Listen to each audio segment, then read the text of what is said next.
Hello again and welcome back, Super Studs. This is Meant to Achieve, the place where athletes come to think straight and get focused so they can achieve their goals. I'm Griff Joyce and I'm the big kahuna around here, and today we're here to talk about attitude and effort, the only two things that you can control in your sporting life. And because they're the only two things that you can control, that makes them valuable. So let's talk.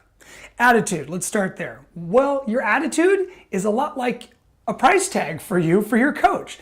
It reveals your value to that coach and to the team. So your attitude is like a price tag that reveals your value to the coach. Now, if that's true, we need to know what a good attitude is.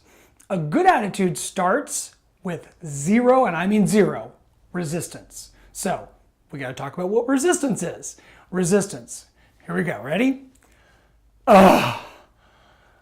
Not only did I let you know with my voice, but the eye roll that, dude, I do not want to do what you just said to do. That's attitude. That's the wrong kind. That's resistance. There's also half-hearting things. Like if a coach said to go run a mile, and let's get a mile time for everybody. Do you run the mile or do you actually give it your all? And now I'm talking about if you're not a track team. If you're a track team, duh, running a mile is really important. But if you're a soccer player, a basketball player, or a lacrosse player, a wrestler, and a coach says to run a mile, you might just do it and sort of do it, or you might do it and nail it. Half-hearting things is easy for a coach to detect, and it's not good for your rating as a player. There's also, under resistance, selective hearing. You only hear the things you want to hear. I'm sure you've heard about this from your parents from time to time. And then there's minimal attention. Getting caught daydreaming in the middle of a coach talking, working on something but not really working on it, and just getting woken up. Those are never good things for a coach to see. So let's go out of our way to avoid them.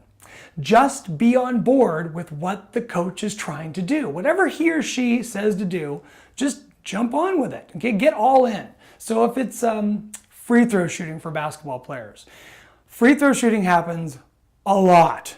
Happens a lot in games, but it happens a lot in practice. And it's a little bit boring if you're not into it. It's the same plays, the same thing over and over, and they're always counting how many you get. It's not some basketball player's favorite activity, but it's really valuable. So there's two ways to react when a coach says, let's work on the free throws, guys. There's, with the eye roll and the groan. Or there's, coach, you know what? I'm not perfect at free throws yet, so I really appreciate the opportunity because these things occasionally happen when the game is actually on the line. We have lost and or won games due to free throws alone in the past. So I appreciate the opportunity to work on something that is as important as free throw shooting is. Who do you think a coach wants to hang around more often? That guy. Come on. So just be on board with what the coach is talking about and everything will be fine. Attitude is also seeing things in a positive light. So when you go to do something that's hard, like running that mile, do you go, okay? Or do you go, and do some version of that resistance? Make sure you're aware of what you're putting out into the world because coaches are watching. Okay, so now let's talk about effort. I'm going to define effort as the giving of your available energy to the task at hand. Now, that means if your coach tells you to run a 100-yard sprint, okay, so 100 yards, for those of you that aren't on a track program, is the straightaway for a track, or it's a football field, or it's usually the length of most soccer fields. So 100 yards, not real difficult for an athletic person. Okay, so if you were going to give all your effort to running 100 yards as fast as you could, you'd go out there and blast as hard as you could and get through the line big and just leave it all out on the field. Now, if it's your 20th 100-yard sprint in a row, you would still give it everything you've got. You'd still put everything you own into this sprint and get through that line as fast as you can. So let's be clear. Your results are going to be different on the first sprint and the 20th sprint, but your effort should be the same. Your effort is all the available energy you have for that first 100 yard and all the available energy you have for that 20th 100 yard. Now the first one might be 12 seconds and the last one might be 19, but effort is not results. Effort is what you have to give. How much of that are you actually giving? Okay? So, sometimes coaches will give you a difficult to impossible task, especially during a tryout, just to see what you do. Because there are three kinds of people in the world. There are the people that will do it, they'll do it under duress, and the people that won't do it at all. So, let's talk about this. Hey kids, go do something ridiculous, like a 5-mile run and 400 push-ups. That's preposterous, even in a tryout. So some people will just walk away. They're gone. We want to know who those goofballs are, okay? Then these guys here, they'll both do it, but they're different. These guys will do it, but they'll let you know what they think. They'll, oh my God, they'll eye roll, they'll groan, they'll whine. They'll do it, but they're gonna let you know and hassle you as a coach. And then there are these guys, and there's a reason I'm using this finger, because these guys are the thumbs up kind of guys. They just jump on board, they go, all right, I don't really know why we're doing it, but I'll do it.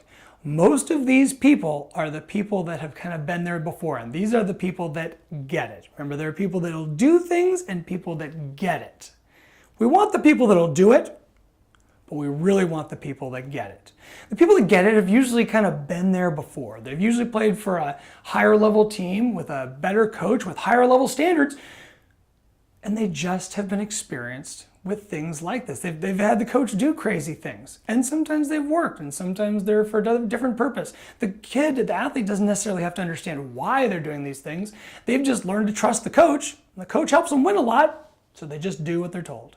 So, are you exhibiting doing it and getting it? Okay, again, just because you're not one of these guys that's a quitter, you wouldn't be watching this video if you were a quitter. So you're one of these two guys. I want you to think about who you are. Are you this guy or are you this guy? I want you to just jump on board because that shows great attitude and great effort. Okay? So let's make sure that we understand that coaches are watching you every second of a tryout and every second during practice to know who should be on and then contributing on that team. You can't do much about your skills and you can't do much about your athleticism. You're kind of where you are on those two things, but you can do a lot about your attitude and your effort. Thank goodness those are the two things that are under your control. Sound good? So, until next time, make sure you like us on Facebook and subscribe on YouTube. And until next time, I want you to think straight and stay focused because you are meant to.